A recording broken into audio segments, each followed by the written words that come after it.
Hi all, welcome to my channel. My name is Molly. I'm an astrologer, and today we're going to talk about the legendary David Lynch.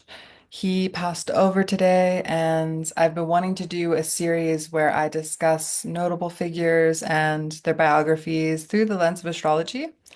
And I thought it'd be a great person to begin with. I have a lot of people in mind, but it's not because I'm some weird voyeur. It's because it's a very good opportunity to learn astrology and understand how these cycles play out in real people's lives, how these archetypes come to life in these legendary people's biographies. And today we can really celebrate the work and life of the creative, very groundbreaking director, David Lynch. So I'm gonna share my screen here. Okay. And here we go. Hopefully nothing weird is on my screen. Just kidding. Okay, let's pull up. I've got a nice young photo of him right there when he was in art school. Might start with that. I've got some different eras of him. Let's get into his chart though. If you are new to my channel, I have a background in Western astrology, but I'm really into the Vedic system. I like using the sidereal zodiac. So as you can see up here, it says Lahiri. That's the sidereal zodiac. So even though it's in the circle, the round horoscope, like we're used to seeing in Western tropical astrology, it is the sidereal or Vedic zodiac. I really like using the wheel. I can spot aspects more easily, which are universal through both systems, and I just like it visually looking at a chart this way. It doesn't mean I'm mixing systems. I'm using the Vedic zodiac. But I do also like to see the outer planets. And in traditional Vedic software, they often don't have that. You can, I think, add them, but I really just prefer the round visual of the chart. Anywho, we're going to get into probably the first thing I look at when I look at a chart is the moon. Now, if we look at Lynch's chart, he's a Capricornus in Western astrology. In the Vedic system, he's a full-blown Capricorn. There's a cute video of him describing, he's asking his cast members of Twin Peaks their signs and stuff. So he was obviously pretty open to astrology or into it a little bit. He knew what he was talking about a bit, at least on a basic level. And, very eccentric, quirky guy. And that cusp is known as the cusp of mystery. And Capricorn, Sun, and Venus there in the fourth. He was a bit of a homebody, a bit of a recluse, kind of a creative hermit, if you will. In one of his interviews, someone asked him about all these mainstream movies and if he had seen them. And he was like, nope, I make movies, but I don't do much. I stay in. And some people kind of said Lynch is a little bit of a elitist in some ways or came off that way. And Capricorns can, they have kind of high standards. Lynch was invited to be a director for Star Wars and he declined and he said, "No, George Lucas should really do that. It's his vision. I don't want to do that." And instead he took on Dune and that was a flop. But kind of a cult classic. And he also is known for directing Elephant Man and Eraserhead, which was another cult classic in the late 80s. But if we think of his life, he really isn't one of those people who comes from a Hollywood family, which is usually the case with directors and actors. And it's kind of fascinating, right? He really worked hard for what he had. His son is in the nakshatra Uttara Ashada, which means the latter victorious one. And so this is all about needing to work very hard for whatever you recognition you achieve. And if we look at his moon, the most personal cosmic body in the whole chart up here in the 11th house with his midheaven. It's in Magha Nakshatra. It's a royal throne nakshatra. And no, he didn't come from a famous background. I think his dad worked for the USDA and his mom was a teacher. He moved around a lot when he was younger, a child, went to many different schools, lived in different states. Maybe that kind of contributed to being a little bit of a loner, lone wolf kind of energy with that sun in the fourth. Private, but pretty adaptable. And with that moon and Maga, it definitely is connected to the ancestors. It's connected to the gifts we get from our ancestors, people who are really in touch with ancient kind of timeless wisdom. Same with Capricorn. And a lot of his movies really depict these very mythological themes. And with the moon on the midheaven, these people, it's a very common placement for people who are distinguished or well-known artists. Because the midheaven's a career vocational angle in the chart that has to do with how people publicly know us. And to have your moon, the most personal inner workings of one's mind, psyche, etc., with the midheaven, that's definitely a person who they're known for their imagination, essentially. They're known for the happenings in their mind. He also has this interesting trine of Venus, Uranus, and Neptune.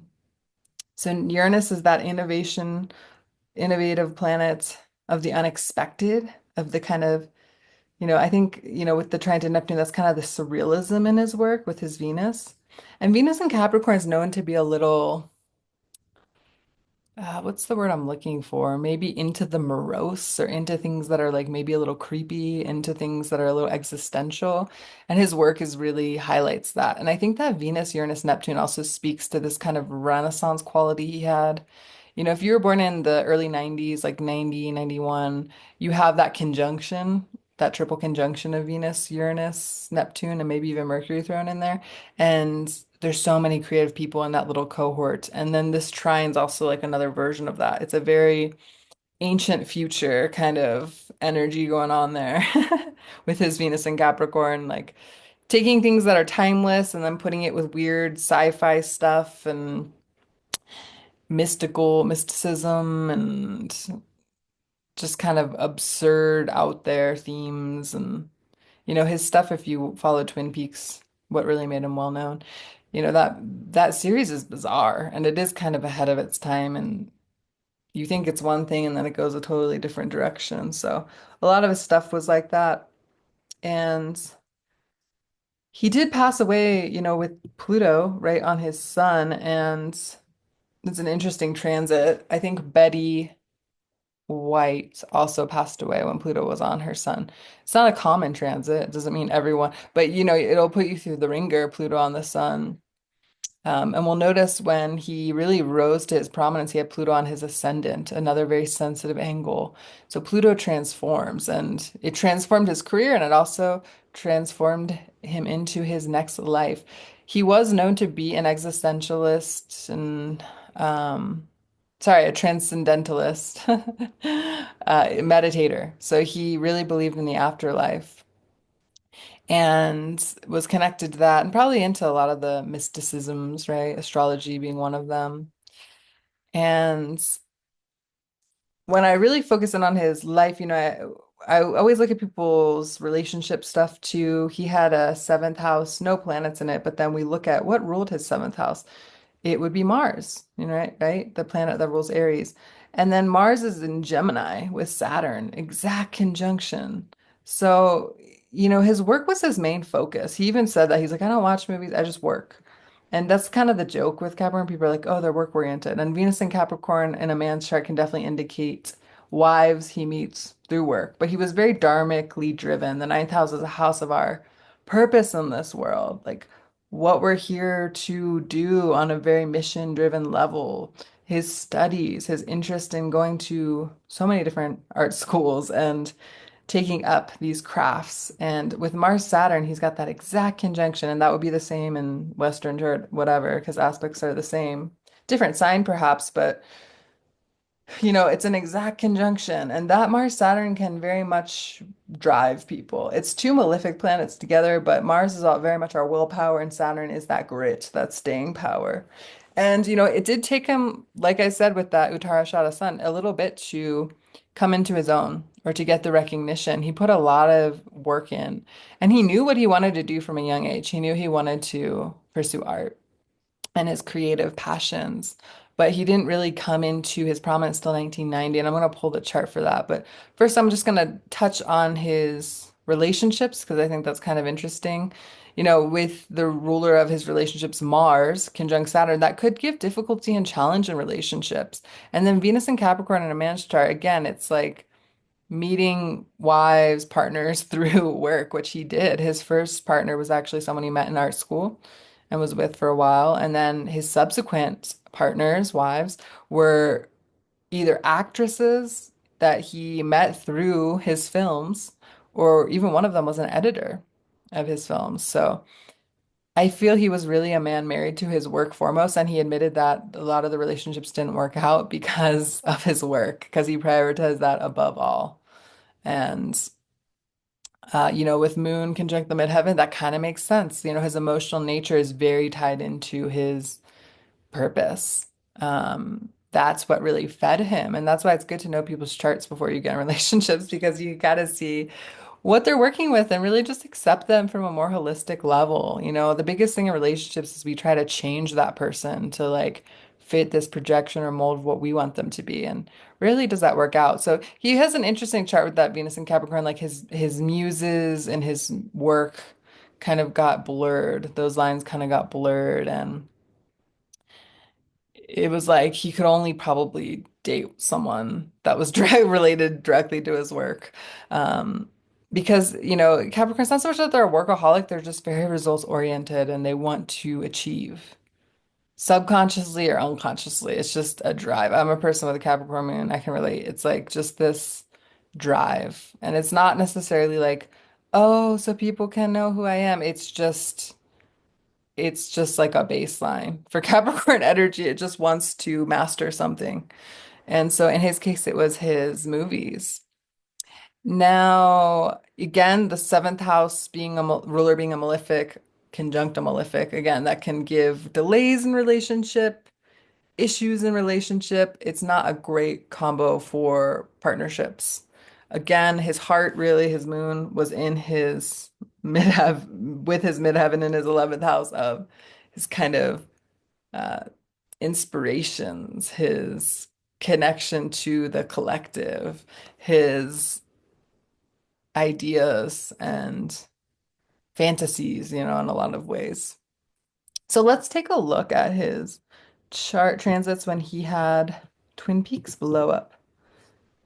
Yeah, that's his connection with one of his actors, which is an interesting kind of look. All right, cool. He here we can see this was when Twin Peaks was released. The outer wheels, the transits.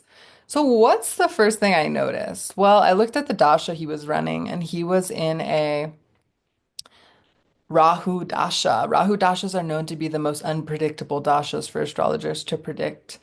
It's an 18-year period and Rahu can bring great growth because Rahu is that head of the dragon. It's the North Node for all you Western astrology aficionados. So it's really what people are like driven towards, what they're going towards in life. And when people are in Rahu period, they can just really be after that. And he was in a Rahu Mahadasha, Rahu Antardasha, which is like a sub period within that greater chapter of life when he got his recognition, and before that he was in I believe it was Saturn. I think that's what comes before Rahu. I could be totally wrong. I hope I'm not. But he, put his work in during that Saturn period. He went to multiple different art schools. He lived in Philly. That was interesting. He has a big Philly connection. He went to the Pennsylvania Academy of Fine Arts. That really influenced a lot of his movies. He's got an interest. I'm going to pull up a quote about his time in Philly. It's actually pretty funny being a Philadelphian myself. He lived there for a number of years with his first wife, and he said that it really had this like lasting impression and influence on his work. He said, sorry, let me find this. We lived cheap, but the city was full of fear. A kid was shot to death down the street. We were robbed twice. Had windows shot out and a car stolen. The house was first broken into only 3 days after we moved in. The feeling was so close to extreme danger. The feeling or there was a violence and hate and filth. But the biggest influence in my whole life was that city. And he was obviously in his Saturn period during that, living there. So it definitely like, yeah, again, probably fed that Venus and Capricorn like existential side of him. And he was really drew a lot of influence from that. I think he does say he liked to watch crime shows. He never really watched mainstream movies, but he was really fascinated with kind of the darker themes of life. I think that's a very Venus and Capricorn thing. Venus isn't necessarily, it's very different from Saturn. And so when you put Venus in Capricorn, it gives definitely a little, again, morose sensibility or fascinations, you could say. He also talked about how when he was younger, he saw this woman who was like really pale and naked, bruised, walking down the street, and that left like a very vivid impression on him. And a lot of his films, there are darker themes and the more sensitive, I guess you could say, material that is very like striking, but maybe a little disturbing too. So when Twin Peaks really became a hit, he was in his Rahu. He had just entered his Rahu dasha, and Jupiter, if we look on the chart, is transiting his North Node, karmic destiny point in his ninth house, that dharmic house. So he got really lucky right then when that released. That ended up being so popular. It was nominated for 68 or 62 awards and won 18. And he's just garnered a lot of accolades in his career for being so unique and visionary in his way. And so he not only had Jupiter going over his North Node, and North Node, planetary aspects of the North Node are very big in predictive astrology. They might get kind of downplayed in Western astrology, but I noticed they're very tied to pivotal, destined moments for people. And he also had Pluto right on his ascendant, approaching 2 degree, approaching on his ascendant, which can transform someone. A lot of people fear Pluto on the ascendant, the moon, the sun. I've lived through Pluto on my moon. And as I pointed out, he had Pluto on his sun today, this year, when he passed. Um, and again, just so y'all know, I'm looking at the sidereal zodiac. So, of course, if it was in tropical, that'd be Aquarius action going on. But yeah, he had that Pluto transformational aspect with Jupiter on his north node and a right here trine of Jupiter to Venus and Jupiter sextiling his natal moon. So there was a lot of very positive momentum going on in his Rahu period, which can activate great wealth or great notoriety. I use the word notoriety, positive fame, right? And also notoriety. It's kind of two extremes. Rahu can bring extremes. So in his case, it was a very beneficial thing. And if we look, even the sun was conjunct his part of fortuna. It's an Arabic lot that brings prominence and your fortune. And so that was kind of the magic happening. Then Saturn here on his Venus, conjunct his sun. Saturn on the sun can bring us, it can make us feel more critical of ourselves, maybe more doubtful, but in some cases it can bring recognition. Saturn, he is a harsh master, but a great servant to describe him that way. So the next thing I want to look at kind of talked about the time period of where he really hit his stride. I want to talk about now his connection to one of his favorite actors that he featured in Blue Velvet, in Twin Peaks, Kyle MacLachlan, who we affectionately called Kale. And I thought it'd be interesting to look at their synastry. Synastry is interesting. It's not just for lovers, it can be for people who work together, people who are family members, people who have business relations, people who, friends. So let's take a look. Synastry is one of my favorite things in astrology. It's very fascinating. It helps us really understand the subtleties and maybe our past life connections to people. Sorry, I just totally pulled up the last chart. There we go. K and D. Okay. So, what's going on here? How'd they meet? Basically, Kyle was recommended through, I think it was like maybe a director of some sort, or someone was saying, hey, you should use him because he needed a young up and coming actor for Twin Peaks or Blue Velvet. And then he ended up rehiring him for Twin Peaks. But if we look here, they hit it off right away, and it doesn't surprise me why. Look at Kyle's moon. He is the inner wheel. We already kind of saw David's chart. So David has that MAGA moon, Kyle's moon just 7 degrees before his in a very close conjunction. And then his moon, Kyle's, is on Lynch's midheaven.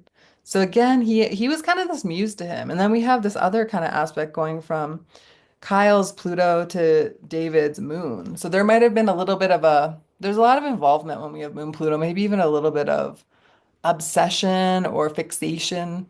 He is known to kind of fixate on certain actors and really like get to know them on a deeper level and use them again. If you know Wes Anderson's work, Wes Anderson kind of does that where he uses the same actors. And I think that a lot of really great directors, it makes sense, because a lot of the characters that actors play have a lot to do really with them as people too. It's really hard, especially when we look at the astrology of some of actors, they really that bring out the archetypes in many of the characters they play. So there's that really intense moon to moon connection in all of synastry, relationship astrology. That's the number one thing to look for, folks, especially if you're looking to marry someone. Make sure your moons are talking to each other. If they're not, make sure there's at least some like ascendant to moon action going on. But in this case, moon to moon is awesome for a working relationship for someone you're spending a lot of close time with, living with, etc. Because the habits, the impulses, the intuitions are going to be very lined up.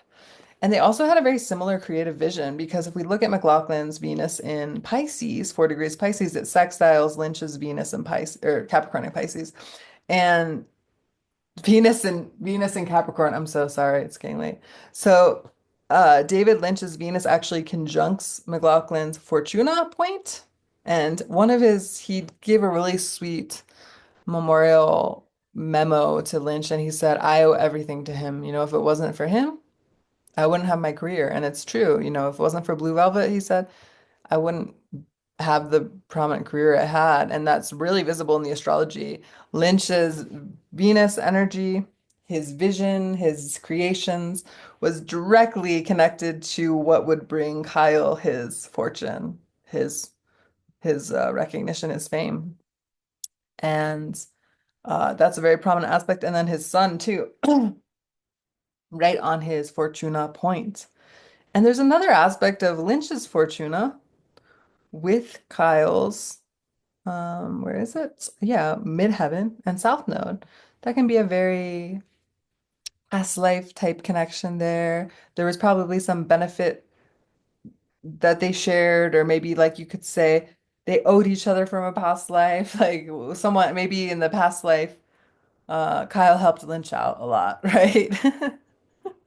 And this time it was the other way around, right? And we can kind of see also destined connections. Their nodes are squaring. That's kind of like fated paths crossing. And we also notice that,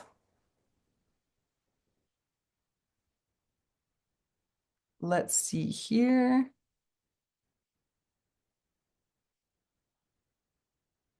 the sun, let's see, his sun was an Aquarius. The suns are actually quite different, but they have a sun moon opposition too.